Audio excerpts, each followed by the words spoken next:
I'm Rebecca Bowling, and I am the director of the Drescher Center for the Humanities. And I'd like to welcome all of you to the second Humanities Forum event of the fall 2009 semester. This is the second of a 5-part series commemorating the 50th anniversary of C.P. Snow's Two Cultures lecture. 50 years ago, on May 7, 1959, the scientist novelist C.P. Snow delivered his famous Reed Lecture at Cambridge University. Published as The Two Cultures and the Scientific Revolution, Snow identified a deep and dangerous divide between the sciences and the humanities. This series of lectures is intended to stimulate further discussion about the relationship between the sciences and the humanities, both here at UMBC and in academia and society as a whole. This series is sponsored by UMBC's Drescher Center for the Humanities, the Human Context of Science and Technology program, and the Social Sciences Forum. Besides this afternoon's lecture, which I'll get to in a moment, there will be a lecture on Wednesday, October 28th by Professor Steve Fuller of the University of Warwick in the Library Gallery, also at 4 o'clock. And on October 14th, our own Professor Emerita Sandra Herbert will be giving the History Department's web lecture and the Phi Beta Kappa lecture on Lincoln and Darwin, also at 4 here in the gallery. An entire list of the events that are part of this C.P. Snow series, as well as other departmental lectures that are part of this fall's Humanities Forum, are available on the benches as you leave the gallery, so please be sure to take a copy if you don't have one already. And remember, you can also go to our website, www.umbc.edu/Drescher Center for more details. Our speaker this afternoon, Dr. Harry Collins, is Distinguished Research Professor at the Center for the Study of Knowledge, Expertise, and Science at the University of Cardiff in Wales. A sociologist by training, Dr. Collins has also held visiting teaching positions at the California Institute of Technology, UC San Diego, and Princeton University. He has been a visiting research fellow or scholar at the Max Planck Institute for the History of Science in Berlin, at Cornell University, and at Cambridge University. Dr. Collins' research interests include the nature of scientific knowledge, the public understanding of science, the nature of skills and expertise, artificial intelligence and the relationship between humans and machines, and medical knowledge and science education. Dr. Collins is the author of numerous books and articles, including the popular and prize-winning Gollum series of 3 textbooks on what everyone should know about science and what they should think about with regard to medicine and rethinking expertise. He is currently working on a book, very soon to come out, about tacit and explicit knowledge. I just got a peek at the cover. Dr. Collins has been at the forefront of contemporary debate. He has argued for maintaining mutual respect and engagement between the sciences and the humanities without evading tough questions. And to give you a sense of some of the tough questions he does not evade, I'd like to quote from an essay he published in the scientific journal Nature on 5 March 2009, entitled, "We Cannot Live by Skepticism Alone." And I'm just going to read the first section. Quote, "The term science studies was invented in the 1970s by outsiders, such as those from the social sciences and humanities, to describe what they had to say about science. Science studies have been through what my colleagues, and again this refers to Dr. Collins, and I at the Cardiff School of Social Sciences UK see as 2 waves. In wave 1, social scientists took science to be the ultimate form of knowledge and tried to work out what kind of society nurtures it best. Wave 2 was characterized by skepticism about science. The recent dominance of the second wave has unfortunately led some from science studies and the broader humanities movement, known as postmodernism, to conclude that science is just a form of faith or politics. They have become overly cynical about science. The prospect of a society that entirely rejects the values of science and expertise is too awful to contemplate. What is needed is a 3rd wave of science studies to counter the skepticism that threatens to swamp us all. We must choose or elect to put the values that underpin scientific thinking back in the center of our world.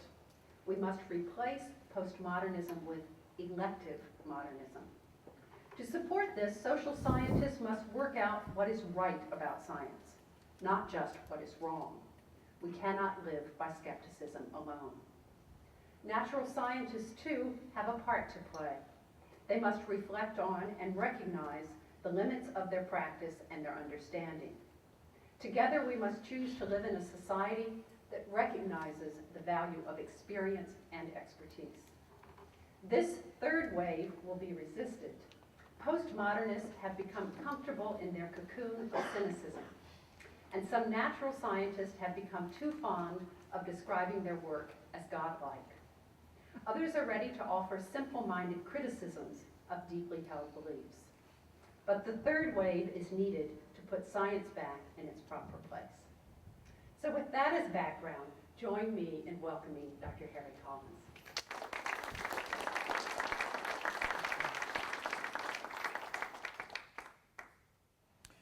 Well, thank you, Rebecca, and thank you all for coming here. With that as background, that is the whole of my lecture. What am I supposed to say next? Well, I suppose I'd better go through it anyway. Yesterday, Joe Tartarovich took me to his house and showed me the view from his study. So I thought I would show you the view from my study in Cardiff. And I'm actually going to work this into the talk, okay, in a slightly tangential way, but you'll see in a minute. Now, to get back to what Rebecca was saying, there are three waves of science studies, as we like to say in Cardiff. I should say that this has been, this notion of there being three waves came out in a paper in 2002 in the journal Social Studies of Science, which we thought was, just quite a nice little paper and people would sort of like it and so on. Anyway, it turns out that everybody in my field hated it, and as a result they hate me and my co-author. But we're sticking with it anyway, okay? And wave one, there was a clear two cultures, the sort of two cultures that C.P. Snow talked about. And in this period, science was thought of as the most secure form of knowledge. Philosophers looked at how it worked, Hempel and Popper and people like that. And sociologists asked what kind of society grows and nurtures it best, and this gave rise to the Merton's philosophy of science. Let me add incidentally, I'm going to start from the beginning. I'm assuming that not everybody knows the history of things that Rebecca talked about, and I'm going back to the beginning. I'll start on some what is now, I hope, secure ground and work to the outrageous things later. Wave two was really where people like me came in from the late 1960s onwards. You could say it started with Thomas Kuhn's Structure of Scientific Revolutions. You could say it started with Ludwig Fleck, who wrote a remarkable book in the 1930s, saying many similar things to what Kuhn said. Or you could say it's, I don't know, the inspiration for we people who were doing stuff with Wittgenstein's later philosophy, or Imre Lakatos or various people. Anyway, we started doing social analysis of science. We tried to take the sociology of knowledge further into the previously forbidden territory of science, and we tried to show that science could be treated just like any other kind of knowledge. There was a kind of levelling down. So the pretense of the two cultures obscures just a single epistemology. And then wave three is what we got into real trouble about in this 2002 paper where we first proposed it, where the argument is, and there's a certain amount of retrospective reconstruction here, but the idea is that we actually, though there is only one epistemology, we still want to preserve two cultures. And the talk is about how science, we'll get to the point of trying to suggest how science can be treated as different and special, and that we ought to do that if we want to preserve society as we value it. And the question is, of course, that given what we found out under wave two, how can one still preserve the two cultures? What rationale can you give for that preservation? Everybody hear me all right? So this is wave one, you know the story. When I was growing up in the 1950s, Calder Hall, the first nuclear power station, was in the news. There was this notorious claim about power too cheap to meter, and this was what you saw on your television when you watched the science programs, scientists in white coats telling you how it is. Under wave one, science reached towards certainty via theory, via observation, via experiment. Scientists using theory, observation and experiment worked out the truth, and then they fed it down to the general public to accept the truth. Everything went from the top down. Wave two started to question all this. I said theory, observation and experiment. Theory obviously can't stand by itself. Einstein was one of very few people who claimed that a theory could sometimes stand against experiment. You know his notorious claim that if they didn't find the eclipse observations in 1919, then there was something wrong with the observations. But in fact, theory is of course often flawed. Von Neumann proved that there could be no hidden variables in quantum theory. It was just a mistake that he made in his proof, though it stood for decades.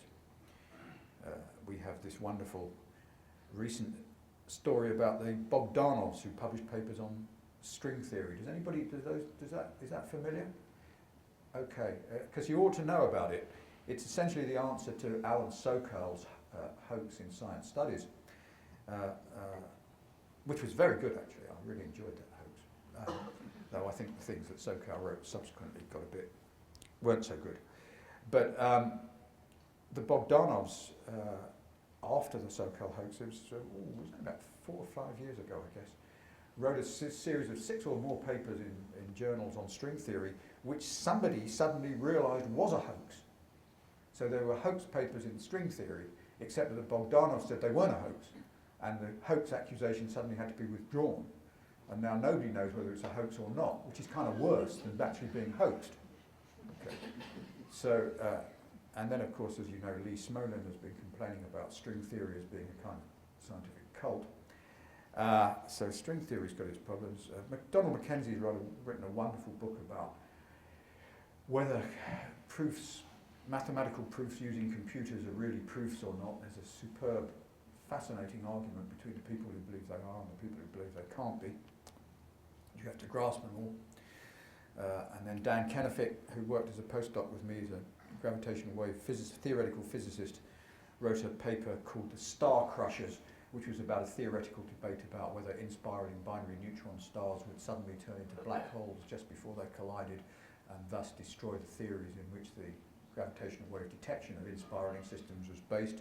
And he analysed the theoretical debate in rather the same way as we would analyse the experimental debate. Observation, well, that's really tricky, as you know. You only have to look at this picture and ask yourself the question of whether you're seeing a face here or not. It's an old picture, maybe some of you have seen it before. Who can see the face? Who can't see the face? Okay, you two want to argue it out about whether there's a face really there or not, and what might you mean by there being a face really there, and what are the conditions under which you could possibly see a face being there. Even the people who see the face couldn't see it if they weren't used to this convention of black and white, two-dimensional, blobby stuff being taken to be human beings, and if they lived in a society where people didn't have beards. Anybody seen it since I turned it on who couldn't see it before? No, it takes quite a long time actually. And then I'm not quite sure if it's there or not myself. So now to go to the experiment. This is old stuff.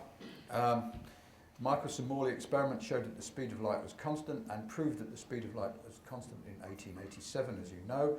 This is made clear in books like the book by Einstein and Infeld, written in 1938. In view of the small time differences following from the theory, very ingenious experimental arrangements have to be thought out. This was done in the famous Michelson-Morley experiment. The result was a verdict of death to the theory of a calm ether sea through which all matter moves. No dependence of the speed of light upon direction could be found. Every experiment has given the same negative result as the Michelson-Morley one. Note that sentence. Every experiment has given the same negative result as the Michelson-Morley one, and never revealed any dependence upon the direction of the motion of the Earth. That's Einstein. And here is another hero, Stephen Hawking, writing in 1988. In 1887, Albert Michelson and Edward Morley carried out a very careful experiment at the Case School for Applied Science in Cleveland. They compared the speed of light in the direction of the Earth's motion with that at right angles to the Earth's motion. To their surprise, they found they were exactly the same. That's on page 20 of A Brief History of Time. Well, you know the Michelson-Morley experiment. There it is, this interferometer on a big sandstone block floating on a trough of mercury.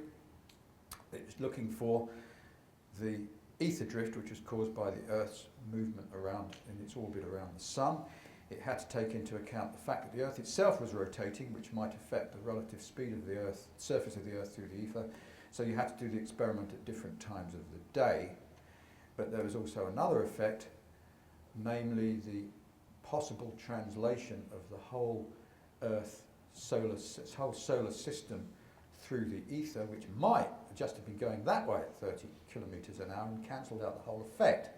So that to know that you'd really, to know that a null result was really a null result, you had to do the experiment not only when the Earth was up there, but also when it was down there. So it was moving in the other direction. So you had to do the experiment at different times of the year. Okay, and then you also had to do it because it's possible that the ether was trapped within your building. You had to do it in a light building preference. And in case it was trapped in mountain valleys, you had to do it at a high elevation if you wanted to be sure. So, but actually none of these things were done until some time later. They did the different times of the day one, but they didn't do any of the other ones until a lot later. And in fact, of course, it's not surprising they did it till later, because Michelson and Morley weren't trying to find the speed of the Earth through the ether at all. They were, sorry, let me say that again. Michelson and Morley weren't trying to demonstrate anything about the constancy of the speed of light. They were trying to use the interferometer as an Earth speedometer. They were trying to find the speed of the Earth, and the experiment had simply failed. Although a still later account of this, which I read recently in a book, excellent book by Richard Staley, says actually that wasn't what he was trying to do at all. He was actually trying to use the experiment to demonstrate the use of the interferometer as a precision experiment. But whichever it was, it didn't work. Okay? So unsurprisingly, they gave up fairly soon. They didn't do tests at different times of the year. They didn't do the tests in the light building, and they didn't do the tests at a high elevation. Nevertheless, Einstein's 1905 paper is generally read backwards to attribute to the 1887 experiment proof of the constancy of the velocity of light, which it actually wasn't. It wasn't a null experiment. Null experiments are very, very difficult to do, and it was not done or carried out as a null experiment, and it did not prove a null. Okay. What happened later? Miller has found a positive effect, an ether wind, even though it was small in 1924. He said it was about 1/10 of what was expected, but the effects were shown to be real and systematic beyond any further question. In 1925, Miller was awarded the American Association of Science Physics Prize for this work, for finding an ether drift. Now, of those of you who haven't read this little book, The Golem, who knew that? Nobody. Okay. Michelson carried on trying to prove the null with new experiments and battled with Miller. And the definitive paper was written in 1933, 46 years after the 1887 paper, and you can read it there. It was by Miller and published in Reviews of Modern Physics. And says that without any doubt, now that all these experiments have been done, there is a definite ether drift. The speed of light is not a constant. And that was 1933. Okay. Experimental tests were still going on in 1963 using masers. We did a survey of 22 textbooks in Southampton University Library. 9 report or implied that the original experiment was repeated by Michelson and Morley 6 months later or at other times of the year. It was not. 6 state categorically that no positive ether drifts were ever found. As you've seen, this is not true. 1 says Miller's result was not statistically significant, and that is not true. 2 give far too much weight to the result in terms of its importance in the proof of relativity. And of 26 textbooks, 16 were wrong on matters of fact and 2 were wrong on matters of emphasis. Many which give misplaced emphasis by mentioning the Michelson-Morley experiment and no other experiments, which are actually, as I discovered later, very much more important, or not, sorry, equally important in demonstrating the truth of the constancy of light. In 1967, Hermann Bondi, who didn't get it wrong, wrote that Michelson, Morley and similar experiments of that period are even nowadays difficult experiments in which no great accuracy can be obtained, and anybody who's a physicist here will know how hard it is to do a null experiment. But this had no impact on subsequent textbooks. They maintained the myth of the salience and decisiveness of the Michelson-Morley experiment, So that's the sort of thing that Wave 2 did. It showed that the illusion of constancy that you get in the textbook, the illusion of certainty that you get in the textbooks, and that you can find repeated, as I showed you at the beginning, in Einstein and Infeld's book, and in Stephen Hawking's hugely popular, though presumably very little read book, is an illusion, that in fact the argument about the constancy of the speed of light went on for about 50 years.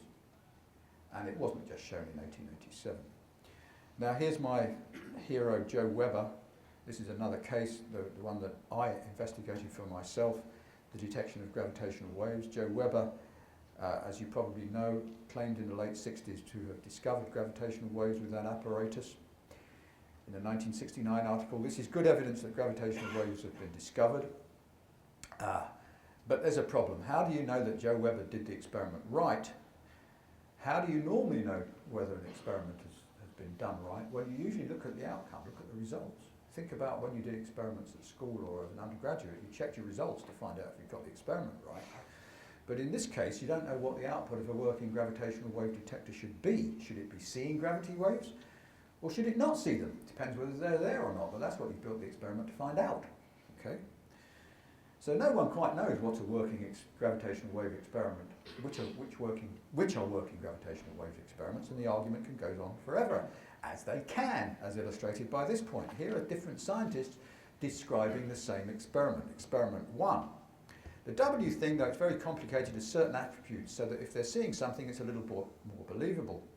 They hope to get very high sensitivity, but I don't believe them, frankly. The group at W are just out of their minds. Okay? That's experiment 1, and you can see similar disagreements in experiment 2. I really like the bottom one of those. And experiment 3. These are all gravitational wave experiments. Okay? And experiment 4. That experiment is just an out-and-out fraud. Okay?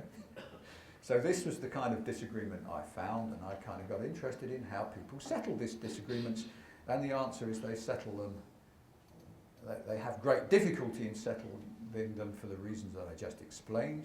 To know whether an experiment has been done competently, you must check to see if it produces the right result. To know what is the right result, you must do a competent experiment. But to know whether the experiment is competent, you must know the right result, and so on and so on. So this is what I call the experimenter's regress. And how do people attribute competence to experiments? Well, if they believe in high fluxes, believe that high fluxes, what Joe Weber said he discovered were high fluxes of gravitational waves. If you believe that high fluxes of gravitational waves can be detected, and you have an experiment which claims to have detected high fluxes of gravity waves, or you know of some experiment which claims to have detected high fluxes of gravity waves, you tend to say that experiment is competently done. But if you don't believe in high fluxes of gravity waves, and that experiment claims to have detected high fluxes of gravity waves, you say it's incompetently done, and you can fill in the rest for yourself. Okay? And the result of this dynamic is that it's very hard to know how to use a series of replications to come to a firm conclusion, because the conclusion and the decision depends on a decision about which are the good experiments, but the decision about what are the good experiments depends on the conclusion. So both things have to happen together. And so really it's all a kind of everybody agreeing about what they're going to agree on. Okay. The decision about which experiments are good ones is coextensive with the decision about what exists and the way we come to talk and act. It's all to do with how we decide to live our scientific lives.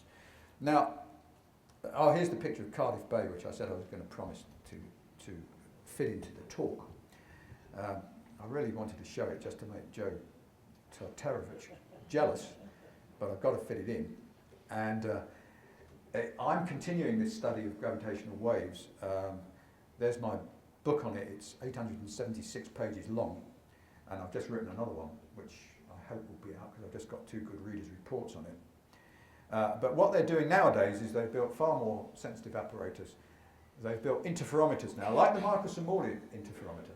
The Michelson-Morley interferometer had arms 11 feet long, if my memory serves me correct. The modern interferometers that they have in Washington State and Louisiana have arms 2.5 miles long, and with, of course, about 100 reflections backwards and forwards within the arms. And the change, to see a gravitational wave, you've got to see a change in the length of one arm compared to the length of the other. So that's in a 2.5 mile arm. You're looking for a change. This is Cardiff Bay. It contains about a square mile of water. And the relative change of one arm to the other is what you'd get if you added 1/100,000th of a drop of water to Cardiff Bay, the rise in water level. Okay. It's about 1,000th of the diameter of an atomic nucleus in 2.5 mile arms. It's not really relevant to the talk at all, actually, but I just wanted to get it in. Okay, there's the book Gravity's Shadow, which is about this. There's the book The Golem, which actually has chapters on both of these case studies. There's one of my encounters with the science wars, and of course the wave 2 was what gave rise to the science wars. This one will be unfamiliar to you, but it's Lewis Wolpert yelling at me at the British Association for the Advancement of Science in 1994. And this, I believe, is how we brought the science wars to a conclusion with this book called, The One Culture. You see, that foresaw the future, didn't it? That I'd be standing here needing to talk about the two cultures. And it's a debate between scientists and sociologists and other science studies people, which kind of basically ends up with them all being friends after 3 rounds of discussion. Now to wave 3. Is there a Science Wars Mark II? The Science Wars Mark I was a battle between wave 1 and wave 2. What about the battle between wave 3 and wave 2? Well, if it is going on, it's only going on with, there's a word missing there. It's only going along with my colleagues in science and technology studies. There shouldn't be a battle at all, because while wave 2 certainly superseded wave 1 in the understanding of science, wave 3 does not supersede wave 2, but deals with different kinds of questions. Only those who think of wave 2 as anti-science think wave 3 as a threat. And those of us in the sociology of scientific knowledge doing the kind of work I'm talking about did not think of wave 2 work as being anti-science. On the contrary, we actually thought it was important to say these things so that people didn't get the wrong impression that science could deliver these terrific point certainties. That people wouldn't, for example, expect a point certainty to something like the global warming debate or something like this, that they should only expect the best that people could do. Yeah. And that was what science should be valued for doing the best that could be done, not for delivering revelations after the style of a science religion.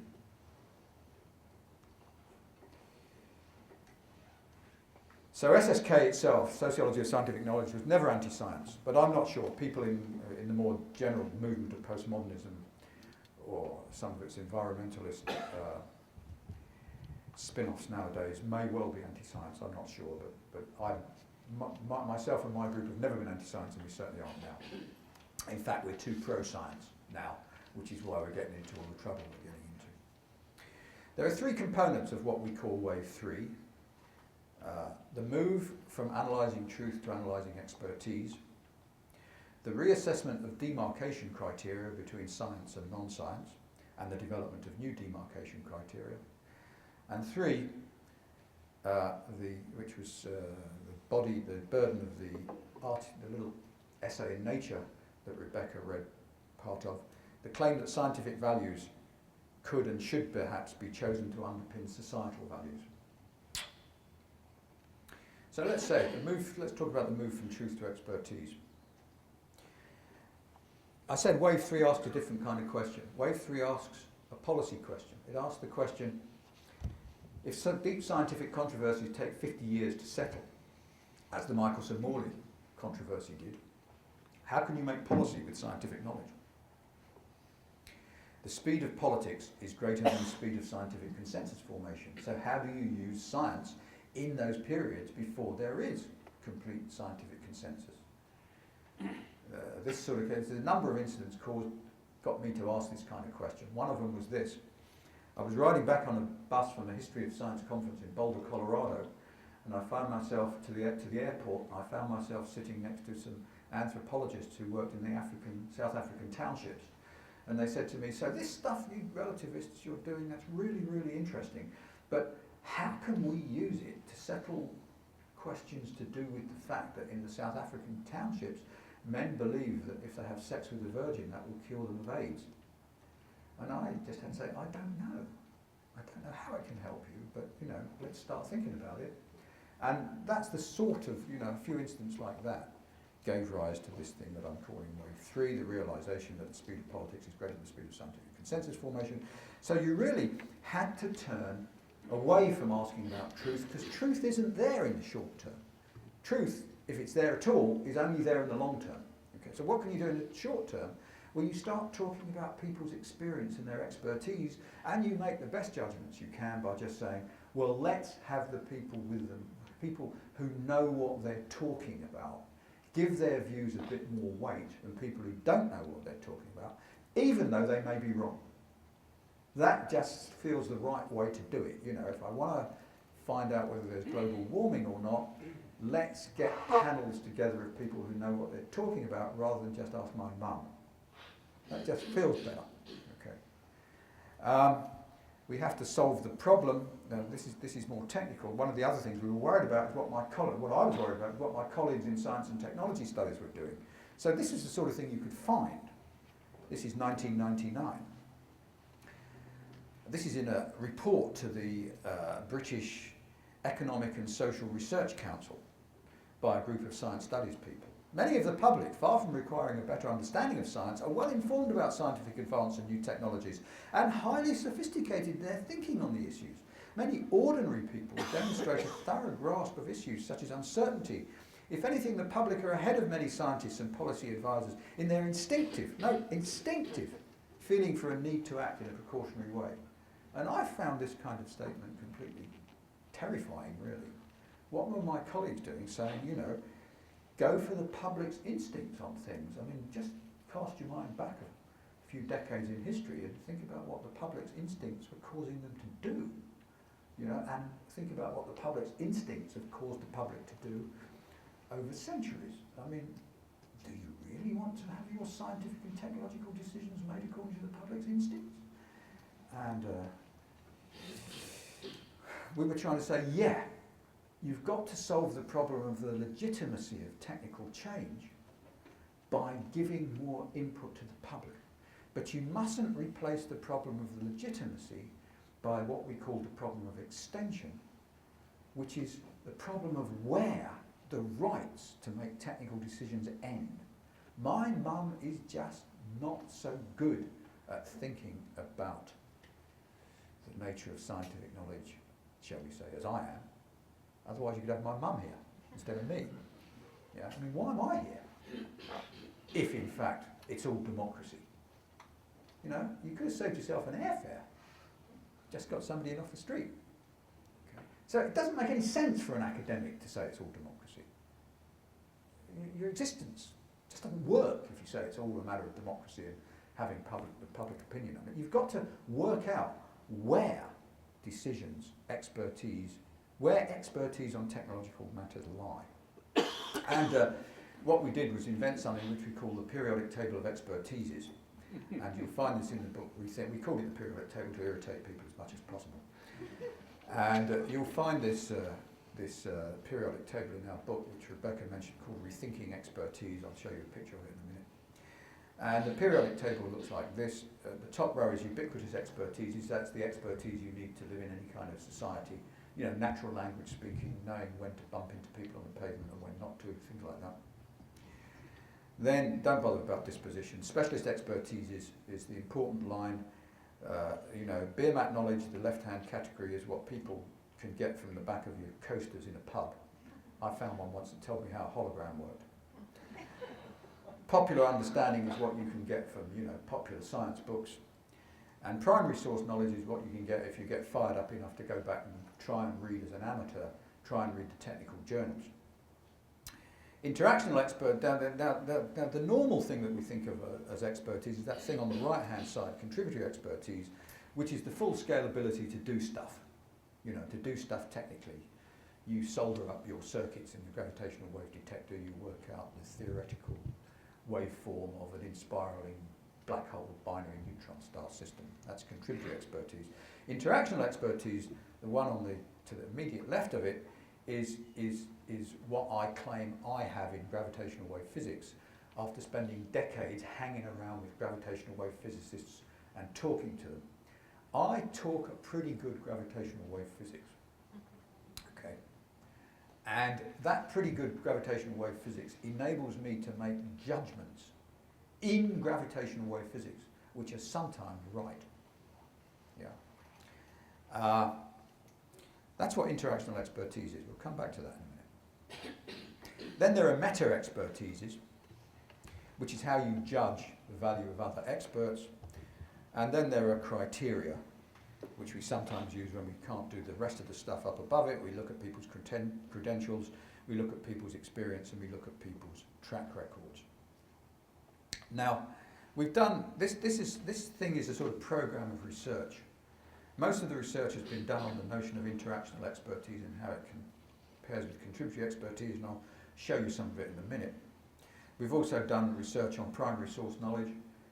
Why isn't primary source knowledge why is it that primary source knowledge isn't any good? Why is it that you can't find out all you need to know about a technical area by going and reading the journals? Well, I'll tell you. Joe Weber, who I referred to before, whose claims were pretty well completely disbelieved by 1975, published in 1996 a paper in a physics journal claiming to see a correlation between his old gravitational waves and gamma ray bursts, which the astronomers and astrophysicists will know what they are here. So there it was. Joe Weber had found a correlation between gravitational waves and gamma ray bursts, a potential Nobel Prize winning finding. In fact, a finding of such enormous weight that it would have meant the whole of the modern gravitational wave program would have to be closed down immediately, because he'd done it for $100,000, and the modern gravitational wave program costs several hundred million. Yeah. And he's found this, and you know the statistics were quite good. So I went around the community of gravitational wave physicists asking what they made of Joe Weber's paper. And it turned out that only 3 people in the whole world had read Joe Weber's gravitational waves paper, the editor of the journal, Joe Weber, and me. And the gravitational wave physicist just simply didn't read it, because by that time the whole thing had been totally incredible, and Joe Weber had blown his credibility and nobody was going to take any notice of what he said anymore. He managed to get it published, but so what? And the point is, if you read the journals, imagine yourself coming from outer space, not talking to anybody, and finding this body of science journals. You know that an awful lot of what you read and looks pretty good will be wrong. And that's an example of it. You cannot get it from the primary sources without some sort of immersion and social contact with the scientific community who knows what's what. This, unfortunately, is one of my students who's working at the moment, led to tragedy in South Africa.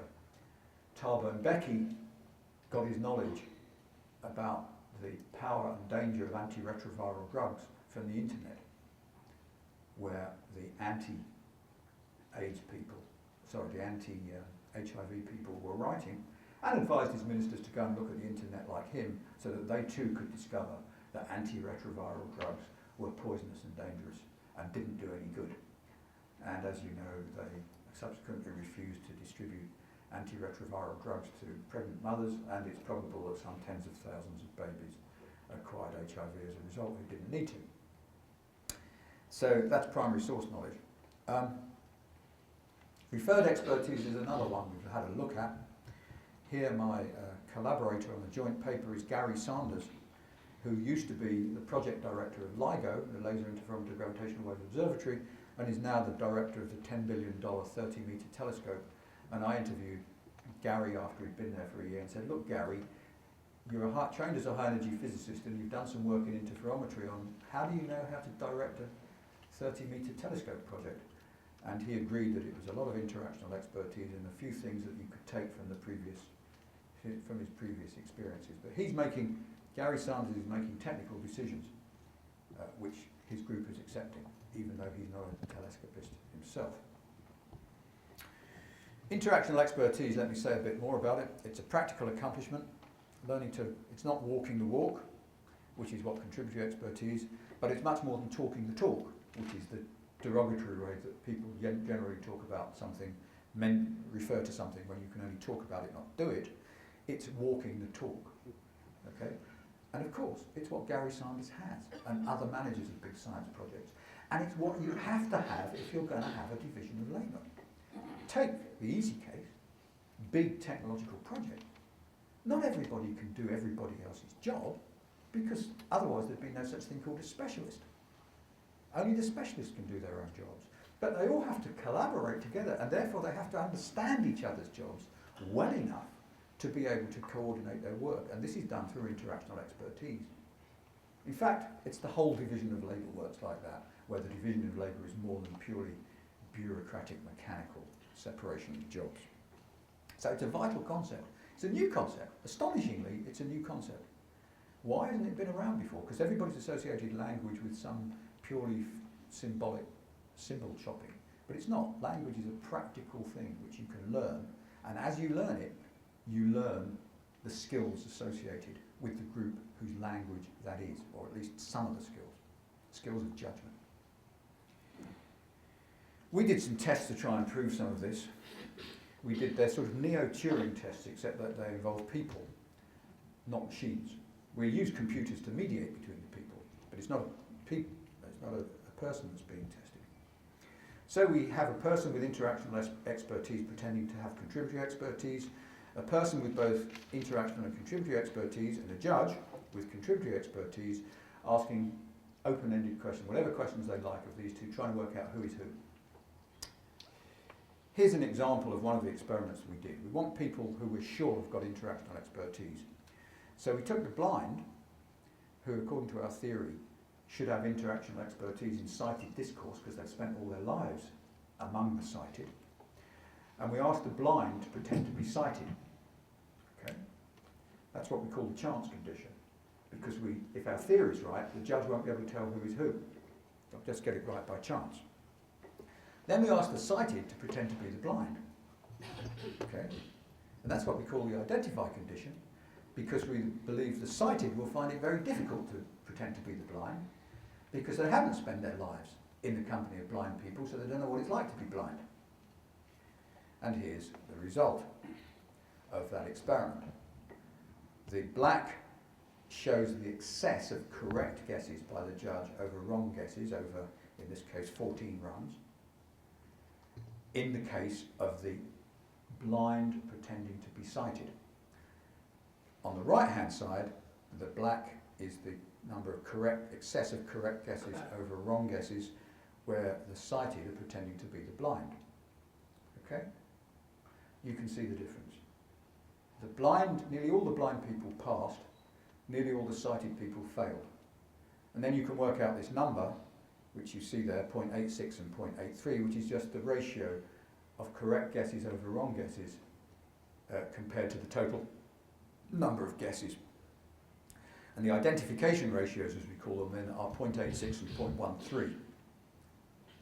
So that shows that the blind can pretend to be sighted much better than the sighted can pretend to be blind. And here's some more results. Colourblind pretending to be colour perceiving versus colour perceivers pretending to be colourblind. People who are pitch blind, that's most of you, don't have perfect pitch, pretending that you do have perfect pitch. Okay, where is that? Is it the top line or the bottom line? the pitch blind pretending to have perfect pitch. Well, it's the bottom line, because you can't pretend to have perfect pitch because you don't know what it's like to have perfect pitch. Whereas the people with perfect pitch can easily pretend not to have perfect pitch. Okay, so the polarity is reversed on colour blindness and pitch blindness. Neat, eh? The blind I've just talked about. The next column is gaze pretending to be straight and straights pretending to be gaze. Okay? And we're going to try and, we're pushing the idea that this test, which we call the imitation game, can be used as a long-term measure of social integration. Because the judges are native members of society, it can be used across cultures and across time, so we claim. Finally, that's active Christians pretending to be non-Christians and non-Christians pretending to be active Christians, easily identified by the active Christians. So that's some pretty good numbers. The bottom line shows you the Fisher test statistics on this, and as you see, it's right off the scale. Perhaps the only social science research which compares with high energy physics in its statistical significance of its results. High energy physics likes 5 sigmas, by the way, and we've got 5 sigmas coming out of our ears here. I also set myself up as a gravitational wave physicist and asked a gravitational wave physicist to ask technical questions of me and another gravitational wave physicist. Mathematics was banned, okay? And I passed with flying colours, and it was written up by Nature, though they compared it to the SoCal hoax, which it wasn't supposed to be at all, simply because I was demonstrating real expertise, not the ability to hoax people. Yeah. I had to answer some pretty difficult questions. That's all written up in this book, Rethinking Expertise, and in this special issue of the journal Studies in History of Philosophy of Science, December 2007, where, for example, you'll find an article on referred expertise written by Gary Sanders and I. New approach to demarcation. How are we doing for time, by the way? I've got about 10 minutes to go. Is that all right? All right. Maybe it's less than 10 minutes, but it's a bit around that. New approach to demarcation criteria. As anybody who's done the philosophy of science will know, the history of the attempts to set up demarcation criteria between science and non-science has been a failure. Positivism and logical positivism collapsed into the absurd logical atomism. Popper's falsificationism was smacked on the head by Imre Lakatos, who showed that there was no asymmetry between falsification and corroboration. Merton's norms, which are the sort of sociologist's attempt to demarcate science, you could say, failed in the face of SSK, when SSK found that scientists actually didn't follow the Mertonian norms. I mean, just think of the Manhattan Project. There weren't many Mertonian norms going on there, yet it was very successful. But this is where you can use wave 2 to show that the philosophical notion of a demarcation criterion is misconceived. Demarcation between science and non-science is not a problem of logic, but of describing the form of life of science, the scientific culture. Form of life is a Wittgensteinian word. Okay. Science is not an exact set of algorithms, but a family of cultural practices. What does that mean? It means that every attempt at demarcation hasn't been a failure, it's been a success.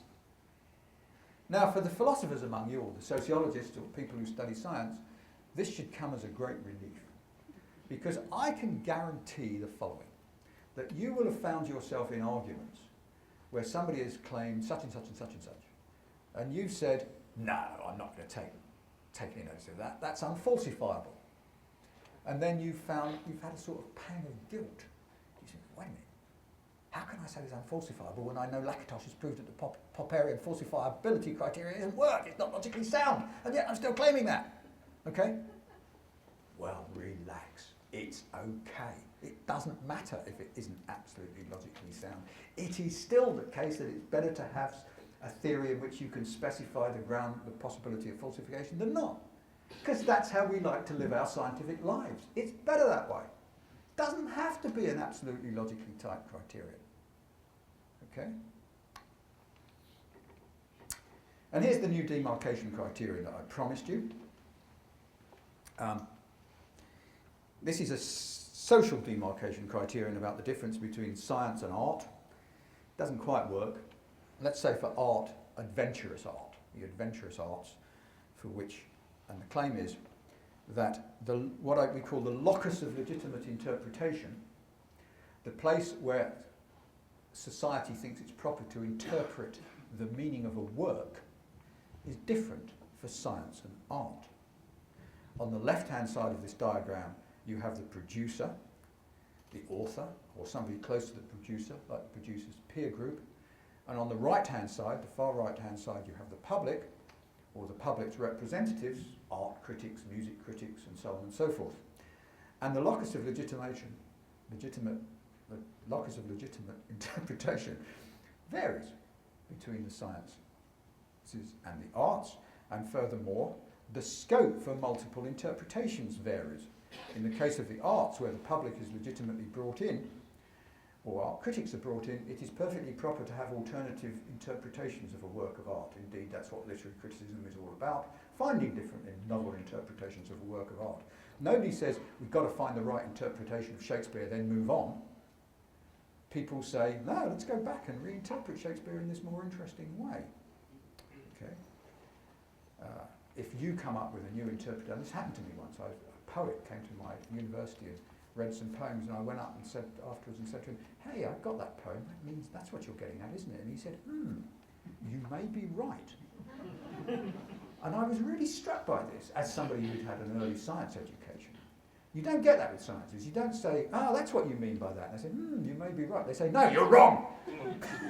This is what I mean, okay? So up in the sciences, narrow interpretations, the author's interpretation. If you don't understand the author's interpretation, somebody's got something wrong, either you or the author. Yeah. Peer group is allowed to say it's all wrong, or maybe it's right, but that's about it. So here's the difference. Here's, I'm suggesting, is one of the differences between science and art. The narrowness and the location of the locus of legitimate interpretation. There are two kinds of argument and arguers which you find. There are arguers who want to come to a conclusion, and there are arguers who just want to debate and don't want to come to a conclusion. This is a reflection of what I just showed you. Okay? And these two types of arguers form two cultures. But actually, you'll find that those two cultures actually exist within, certainly within the social sciences, and possibly within philosophy. I don't think they exist within humanities, where everybody wants a debate, not a conclusion. Okay? But in social sciences, look around you, if you're a social scientist, and you'll find people who just love to debate and don't care whether it reaches a conclusion or not. My favourite example, well, no, I better not do, I better not get onto mine. And other people who want to reach conclusions. I am one of the people who likes to reach conclusions, actually. Now, in fact, wanting a debate is not a bad thing. Obviously, if you lots of things where you can learn an awful lot by having a debate, by not coming to a conclusion. Nevertheless, there's two kinds of propensity. So that's the second part of the third wave, how we treat demarcation criteria and the new demarcation criteria. Now the third part, which is the most outrageous part at all. I've tried to intimate, and maybe you're getting the hang of it, that I actually think scientific values are great. They may not describe what scientists do all the time. They certainly don't describe what scientists do all the time.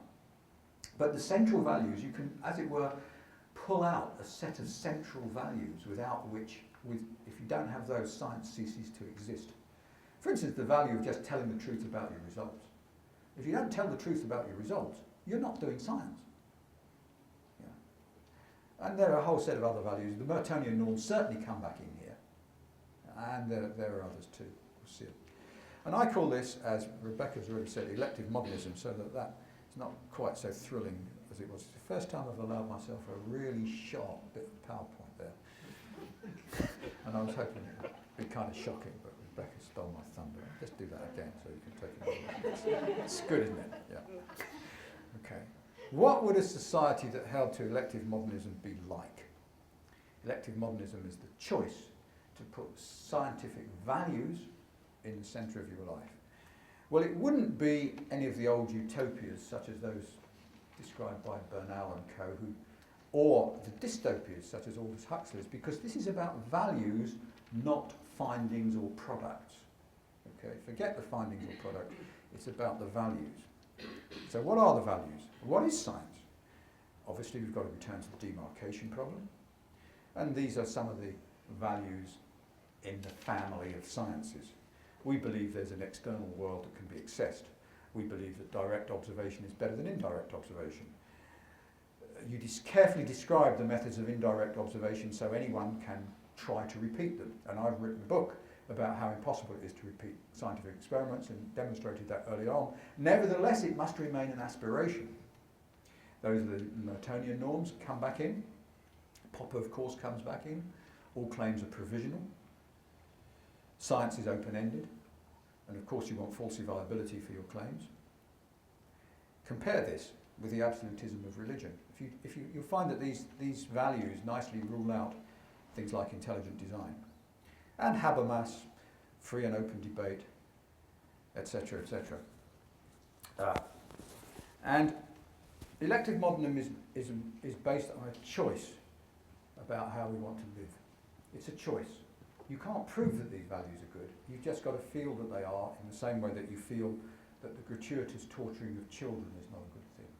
It's obvious, and one of my projects is to try and get artists and philosophers and social scientists to talk about the utopias and dystopias that might arise with and without scientific values at the heart of society. But essentially it's a choice, and therefore it has to have a slogan, and that's the slogan.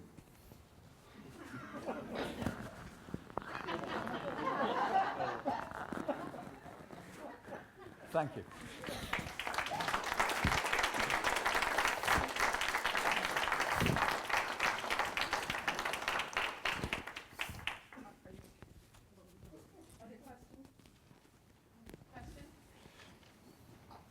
Hi, I'm Don Norris. I'm in the Public Policy Department here at UMBC. I'm also a political scientist, and I was really impressed by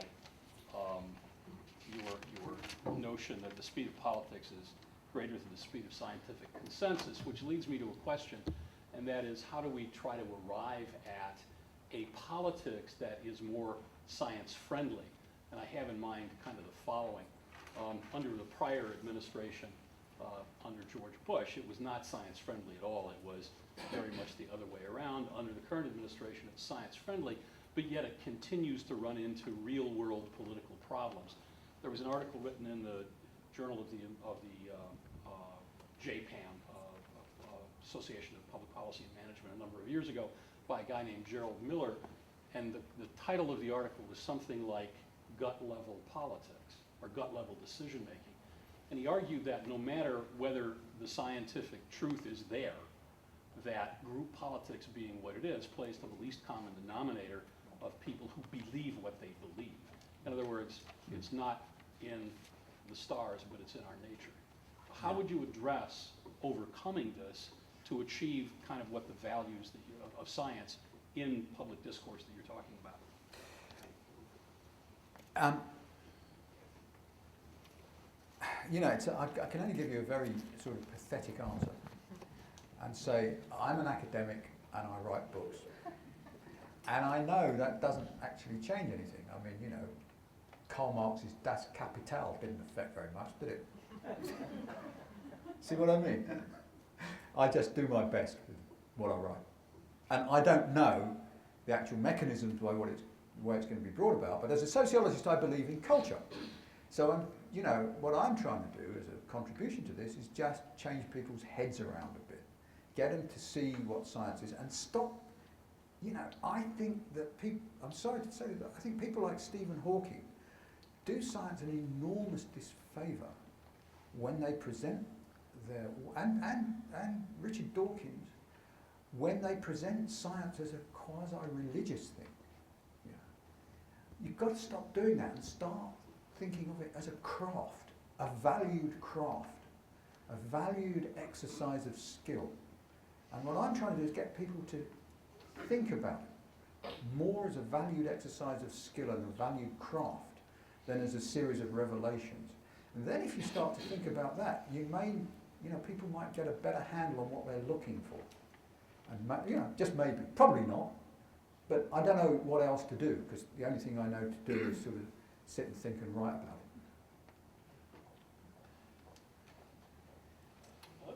potential from history. I think my question is related to Dawn's question, which is, I don't know much about scientific epistemology, but I do know that I like what you have to say. But I am troubled just a tiny bit by the argument about expertise. I mean, I think I am all for reliance on expertise versus common sense, popular consensus, whatever the alternatives may be. But without some degree of certainty about methodology, some degree of certainty about the method whereby expertise is ascertained and whereby expertise is practiced, how do we know expertise when we see it? Oh, that's a, perfectly, very, very good question indeed, and often you don't. And there is a body of sociological literature about, for instance, things like the use of expert witnesses in courtrooms, which demonstrate what I call the theory of attribution of expertise, which is an expert is anybody who gets themselves called an expert, known as an expert. So again, what we're trying to do is to find some better criteria for calling people experts, to define what it is to know what you're talking about. And that's what the periodic table of expertise and the whole program of research that follows from it is aimed at. So now I think, we know a lot more about expertise than we did 5 or 6 years ago. We know about interactional expertise, this new category, which incidentally, as you may notice, looks both ways. On the one hand, it says you can have you can have expertise and be able to make good judgments without being a full-blown, hands-on contributor to some specialism, but you can't be just anybody. You do have to put a lot of work in to develop the interactional expertise. But it opens the door to new kinds of expert. People who aren't credentialed and who aren't qualified, but do have the right kind of experience and socialization. But the definition of the contributory versus the interactional expert, it's arrived at in part by having a judge who determines who is right and who is wrong. Yeah. Now, but who's got the interactional expertise and who hasn't got the interactional expertise? Who's the judge? Me. Of course. And other people like me who will be trained in understanding expertise and make those judgments. And I know about Plato and who will guard the guardians. We can't resolve that problem. Yeah. But social scientists have been going around for decades saying, we know nothing. All we are is skeptics. We will show you why you can't believe this, can't believe that, can't believe the other. It's no good, because people are believing stuff, this, that, and the other. And you've got to start making a contribution to what you should believe in and what you shouldn't. And we're trying to say, one of the ways you feed into good decision making, is by really understanding expertise, by making an assessment of people's expertise. It's a slow, long, and painful process, but we can already show why Tarbow and Becky got it so wrong. And our claim is that if we'd been there at the time, we would have had the tools to say, no, Tarbow and Becky, before you put that ban on it, you are getting it wrong because you are not in a position to make that decision. Yeah? We can say that for, shall we say, the kerfuffle in Britain over the rejection of mumps, measles and rubella vaccine, which is causing a measles outbreak now. We could have, if we, at the time you can say, no, this decision making is going wrong. The wrong kinds of people are putting the input into it. So it's a tool that you can use, but unfortunately it results in us having to have the guts to say we are experts on expertise.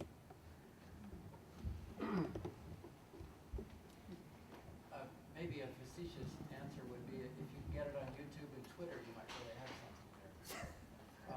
But it's going on YouTube. we wait for the DVD. But I like your idea of craft, and you should say something more about that.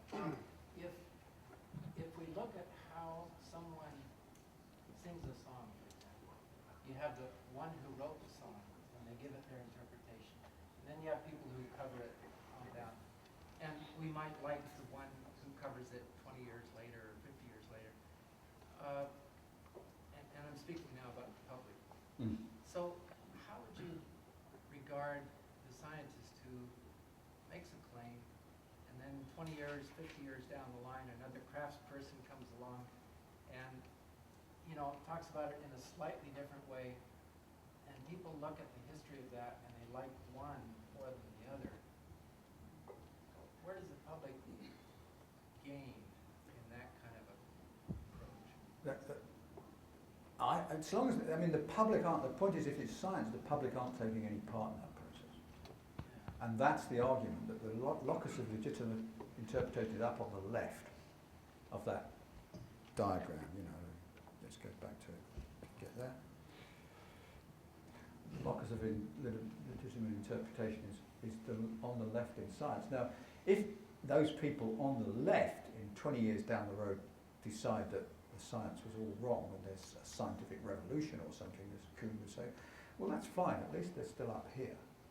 But you don't have the, and then what happens is the interpretation changes. There aren't two interpretations coexisting, whereas down there can be many interpretations coexisting. Yeah, so you always have the right interpretation. You obviously, because scientific consensus is slow to form, you have two interpretations often lasting for a very long time down here, but there's two interpretations, you know. Paranormal effects exist, paranormal effects don't exist. Well, that's been going on for a couple of hundred years. Yeah, but it's not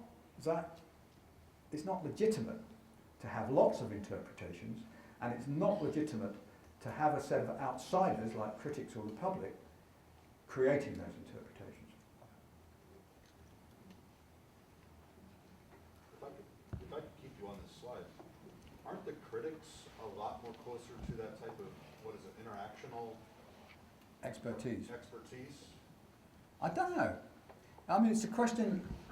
Let me jump to a much earlier slide.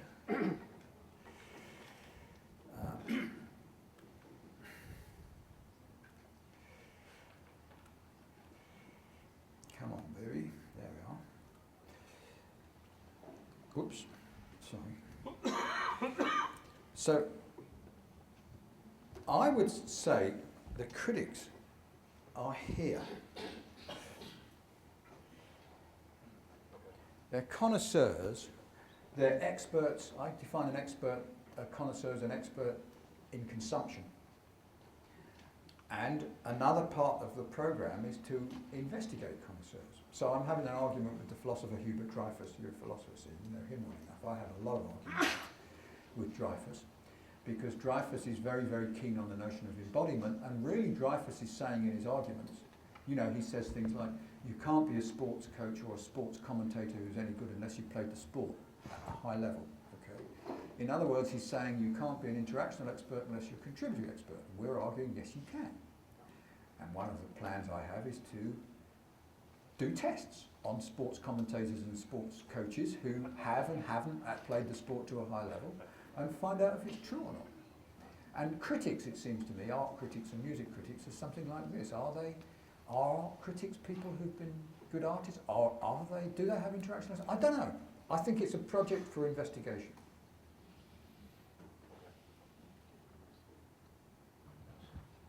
Yes. So I'm from philosophical background. I'm wondering if your response to, at the end is really in the end going to be good enough. If the Is really in the end going to be good enough, in the sense that why would we choose this as a form of life unless we have some sort of justification, a la Popper, Hempel, and so forth?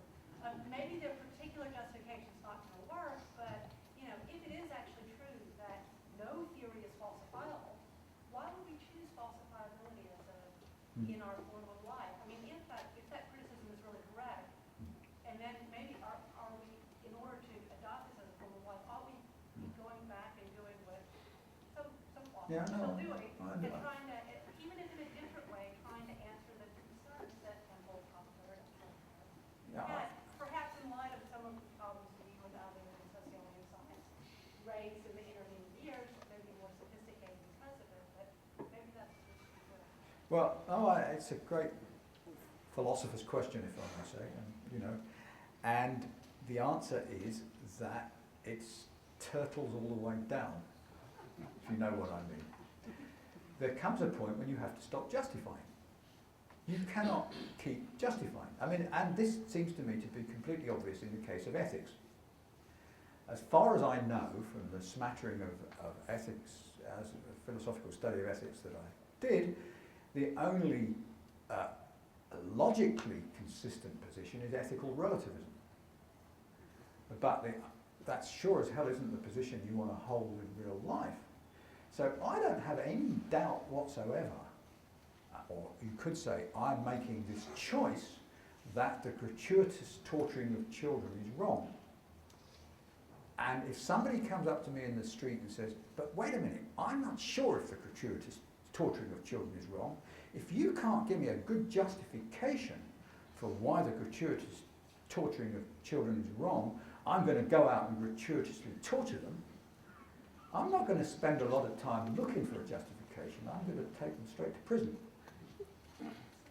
And what I'm trying to say is, because of Wave 2, and I think Wave 2 really has shown this, you cannot produce those justifications which the philosophy of the philosophy, rather than the sociology of Hempel and Popper and the logical positivists were trying to produce. I think Wave 2 shows that you really can't do it. So you move on and you say, it's a choice, like a moral choice.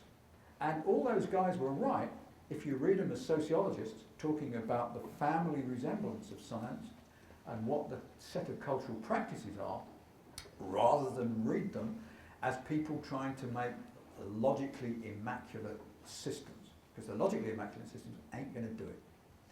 And so, and you can't, you know, you just can't justify that, a choice in the end. And strangely enough, I put it this way, that the logically immaculate systems that we're all searching for, it's been shown over and over and over again, they're very, very fragile. One crack and they fall apart.